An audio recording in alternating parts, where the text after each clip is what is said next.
আসসালামু আলাইকুম and welcome to my channel Rehat talks live. আর আমি আপনাদের সাথে আছি তাহের। আবারও সেই চীনের ঘর থেকে ধেয়ে আসছে নয়া বিপদ। কি বলছেন বিজ্ঞানীরা? নতুন হেডলাইন, চায়নায় আবার নতুন করে বিপদের আগমন ঘটেছে। এই নতুন বিপদ সম্পর্কে বিশ্বের বিভিন্ন সংবাদপত্রে আবার লেখালেখি শুরু হয়েছে। তো দেখুন, নিউজ 18 বাংলা সংবাদপত্রে লেখা হয়েছে, চীনে হুবহু করোনার মতো দেখতে নতুন ভাইরাসের খোঁজ ছড়াতে পারে দ্রুত, মুহূর্তে কেড়ে নিতে পারে প্রাণ, ফের বিশ্বজুড়ে বিপর্যয়ের আশঙ্কা। COVID like bad virus found at China's Wuhan lab. What is HKU5 COVID-2? Does it infect humans? তো এই খবরটা বলার জন্য আমি এই ভিডিও তৈরি করছি না।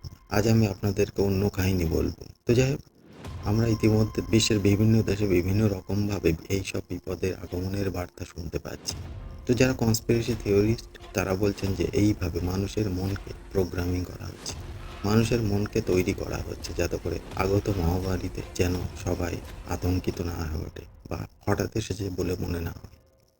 আপনাদের কাছে হয়তো নতুন লাগবে, কিন্তু নামগুলো শুনে রাখুন: John Hopkins Center for Health Security, World Economic Forum and Bill and Melinda Gates foundation.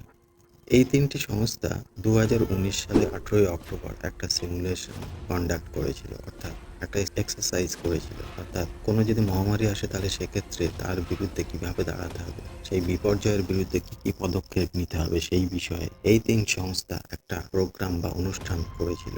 R say date হলো 18 অক্টোবর, শুক্রবার, 2019 সাল। আপনারা জানে অবাক হবেন, ঠিক তারপরেই অর্থাৎ ডিসেম্বর মাসে চায়নায় সেই মহামারীর কথা, আর যতদিন বেঁচে থাকবো হয়তো ওই মহামারীর কথা আমরা ভুলতে পারবো না। আর এই ইভেন্টটা, ওই বিপর্যয়ের ঠিক মাত্র 2 মাস আগে।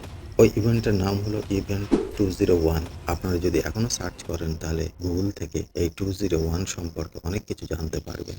আপনাদেরকে জানার জন্য অনুরোধ রইল।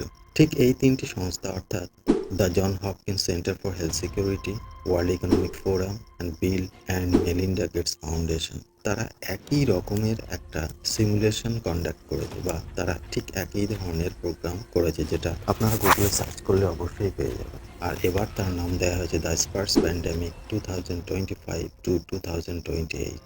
এই রিপোর্টে অনেকগুলো পেজ আছে, যে পেজগুলোতে আপনারা অনেক তথ্য পেয়ে যাবেন। বলা হচ্ছে এই মহামারী 2025 সালে অক্টোবর মাসে শুরু হবে এবং 2028 সালের অগাস্টে শেষ হবে। তো কীরকম ঘটনা ঘটতে পারে? মনে করুন 17 অক্টোবর 2025 সালে সংবাদপত্রে হেডলাইন বের হলো, কি, third death in a week due to unknown illness in Twin Cities. তো এইরকম একটা সংবাদপত্রে সংবাদ বের হওয়ার পরেই বিশ্ব স্বাস্থ্য সংস্থা এটাকে মহামারী বলে ঘোষণা করল। তারপর থেকে শুরু হলো, যেমন আমরা দেখেছিলাম বিগত কয়েক বছর আগে, ঠিক একই রকমভাবে পৃথিবী জুড়ে বিশৃঙ্খলা তৈরি হয়। তার জন্য আমাদেরকে কী কী করা উচিত, কী কী করতে হবে, সব কিছু আপনারা এর মধ্যে পাবেন। চাইলে আপনারা এটাও গুগল থেকে ডাউনলোড করে পড়ে নিতে পারেন। শুধু কি এটাই, বা এক্সপার্টস প্যান্ডেমিক সম্পর্কে যে তথ্য গুগলে আপলোড করা হয়েছে সেইটাই কি শেষ কথা? না, আরও একটা কারণ আছে। সম্প্রতি বিল গেটস একটা ভয়ঙ্কর দাবি তুলেছে। আপনারা নিশ্চয়ই স্ক্রিনে দেখতে পাচ্ছেন। 2025 সালের 27 জানুয়ারি এই সংবাদটা ছাপানো হয়েছে। সেখানে লেখা হয়েছে কি, Bill Gates says the odds of another pandemic in the next 4 years 10 to 15% and we are not prepared. আগামী 4 বছরের মধ্যে নতুন প্যান্ডেমিক আসতে চলেছে এবং তার সম্ভাবনা 10 থেকে 15%, যেটা অনেক হাই। অর্থাৎ 10 থেকে 15% প্যান্ডেমিক আসার সম্ভাবনা, that means it may happen. যদিও তার মতে পৃথিবী এর জন্য প্রস্তুত নয়, পৃথিবীর মানুষ এর জন্য প্রস্তুত নয়, পৃথিবীর রাষ্ট্রনেতারা এর জন্য প্রস্তুত নয়, এবং তাই তিনি সাবধান করেন যাতে করে সব দেশের রাষ্ট্রনেতারা, সব দেশের মানুষরা এর জন্য প্রিপেয়ার থাকে, এই নতুন মহামারীর জন্য প্রস্তুত হয়ে থাকে।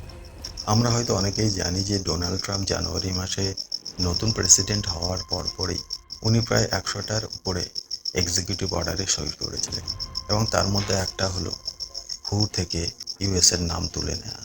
এর অর্থ হলো, এতদিন পর্যন্ত ইউনাইটেড স্টেটস অফ আমেরিকা যে অর্থ প্রদান করত, এখন থেকে আর হুকে সেই অর্থ তারা দেবে না। এখন নতুন করে যদি এই ধরনের মহামারী আবার আসে তাহলে সেক্ষেত্রে হু অর্থনৈতিক দিক থেকে কতটা দুর্বল হয়ে পড়বে এবং বিশ্বজুড়ে নিয়ন্ত্রণ করা অনেকটা কষ্টকর হয়ে দাঁড়াবে। পরিশেষে পুরো বিষয়টা আমি আবার একদম সংক্ষেপে বলছি। বিগত মহামারীর ঠিক 2 মাস আগে ইভেন্ট 201 প্রোগ্রাম সংগঠিত করে বলা হয়েছিল যে কিভাবে মহামারী এলে সামাল দেওয়া হবে, আর ঠিক তার 2 মাস পরেই সেই মহামারী হয়েছে। তেমনিভাবে আবার স্পার্স প্যান্ডেমিক নাম দিয়ে একটা নতুন প্রোগ্রাম তৈরি করা হয়েছে। তো সেই প্রোগ্রামে বলা হয়েছে যে নতুন করে এই ধরনের মহামারী এলে কীভাবে সেটাকে সামাল দেওয়া হবে। এদিকে আবার বিল গেটসের সাবধানবাণী, এদিকে আবার তাদের এক্সারসাইজ, অর্থাৎ নতুন মহামারী ঠেকানোর কৌশল, দুইয়ে মিলে এখন যা পরিস্থিতি দাঁড়াচ্ছে, যারা কনস্পিরেসি থিওরিস্ট তারা বলছেন যে নতুন মহামারী আসন্ন, এবং তাই যদি হয় তাহলে সেক্ষেত্রে কি ভয়ঙ্কর পরিস্থিতি হবে, অর্থনৈতিক, সামাজিক সব দিক দিয়ে মানুষের কতটা অসুবিধার সম্মুখীন হতে হবে সে তো বলাই বাহুল্য।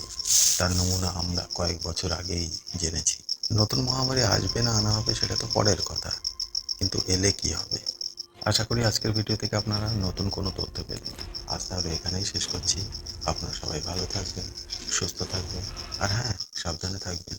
Thanks for watching this video. আল্লাহ হাফেজ।